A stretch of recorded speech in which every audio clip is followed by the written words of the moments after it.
You ever do an entire packer brisket or multiple briskets and realize it's just way too much food for you? If so, you've probably noticed that any way you reheat your brisket, it's not going to be as good as it was when it was pulled fresh from the smoker. What I'm going to share with you today is a process for the best way that I have found to reheat your brisket, which also offers a lot of flexibility with when you cook it. I've literally had a big crowd over at my house and I've served them briskets that I had smoked 2 or 3 months in advance. What we're going to do is reheat frozen, vac-sealed brisket in a sous vide. This is hands down the best way to get that frozen brisket almost identical to fresh off the smoker. Let's do this. First off, let's talk about Sous Vide. This is the Anova Sous Vide immersion circulator that I use for a multitude of different things. You can get that temperature perfectly dialed in. It's great for cooking steaks, but I found its best uses in perfectly reheating brisket that closely resembles brisket fresh off the smoker.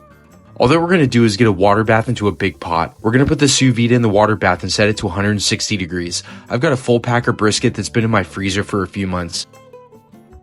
I've got a full packer brisket that's been vac sealed and frozen in my freezer for the last 3 months. The point and the flat are separated and both cuts are vac sealed separately. I want to tell you a little bit about my process for vacuum sealing my briskets. Once they're cooked, I like to separate the point and the flat and vacuum seal them while still warm. The reason I separate the point and the flat is just to save space in my freezer. Once vacuum sealed, I throw them in an ice water bath for a couple of hours and then they go into the freezer. The reason I put them in the ice water bath first is to rapid chill. The reason I do it this way is because the minute that you vacuum seal something, you create an anaerobic environment in which spore-forming bacteria can propagate if kept too long in the danger zone. The rapid chill allows me to rapidly get this to a safe temperature so that we can speed through the danger zone and reduce the risk for anaerobic bacteria spreading and causing foodborne illness. Okay, so our water bath is now at 160.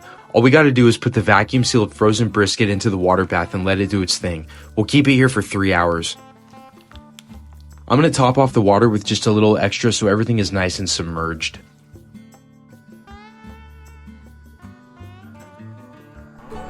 Alright guys, it's been 3 hours and this metal bowl is hot and this brisket is done. Just as a recap, we went in frozen and now this brisket is perfectly done. So now the only thing to do is remove it from the pack, slice in, and enjoy.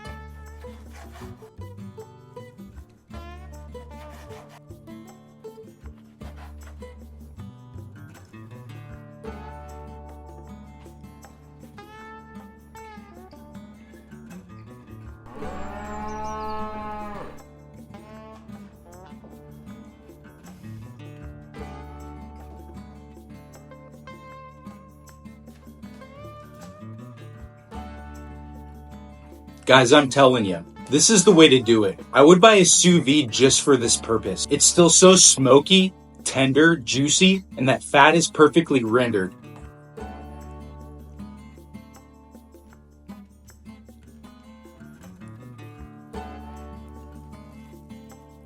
If you guys have ever run into the dilemma on how to perfectly reheat your brisket like it's fresh out of the smoker, then please try this method and let me know what you think in the comments. Now I'm going to slice into this point and go for some of these burnt ends.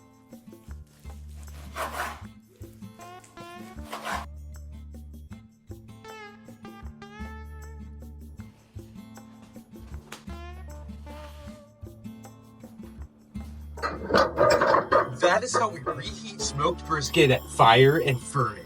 If you like this type of content and you want to see more of it, hit that like button, subscribe to the channel, and click on that little bell icon so you don't miss any new content. I love you guys, and stick around.